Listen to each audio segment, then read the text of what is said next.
আমেরিকায় নতুন করে শুরু হয়েছে শিক্ষানীতি নিয়ে তীব্র বিতর্ক। ১৯৮২ সালের প্লাইলার বনাম ডো রায় বাতিলের দাবি তুলছে রিপাবলিকানরা, যা অনধিভুক্ত শিশুদের বিনামূল্যে শিক্ষার অধিকার নিশ্চিত করেছিল।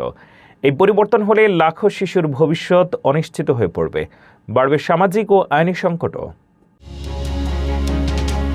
আমেরিকার শিক্ষা ব্যবস্থায় কি এক বড় ধরনের পরিবর্তনের ঘণ্টা বাজছে। ১৯৮২ সালের ঐতিহাসিক প্লাইলার বনাম ডো রায়, যা অনধিভুক্ত শিশুদের বিনামূল্যে সরকারি স্কুলে পড়ার অধিকার দিয়েছিল, তা বাতিলের জোর দাবি তুলেছেন রিপাবলিকানরা। টেক্সাস থেকে টেনেসি, সবখানেই এখন একই সুর। আমেরিকান ট্যাক্সপেয়ারদের টাকা কেন অনধিভুক্তদের পেছনে খরচ হবে?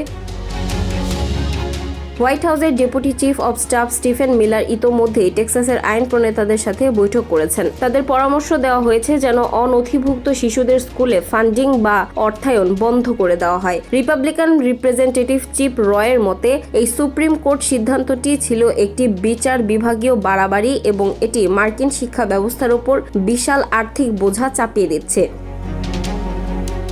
টেনেসি অঙ্গরাজ্য ইতিমধ্যেই একটি বিল পাশ করতে যাচ্ছে, যেখানে স্কুলে ভর্তির সময় অভিবাসন স্ট্যাটাসের প্রমাণ দিতে হবে। যদিও শিশুদের ক্লাসরুমে ঢোকার অনুমতি থাকবে, তবে স্কুলগুলোকে বাধ্যতামূলকভাবে এই ডেটা বা তথ্য সরকারকে জানাতে হবে। অন্যদিকে ট্রাম্প প্রশাসন আইস এজেন্টদের স্কুলের ভেতরে প্রবেশের উপর থাকা বিধি নিষেধ তুলে নেওয়ায় শিক্ষক ও অভিভাবকদের মধ্যে চরম আতঙ্ক ছড়িয়ে পড়েছে।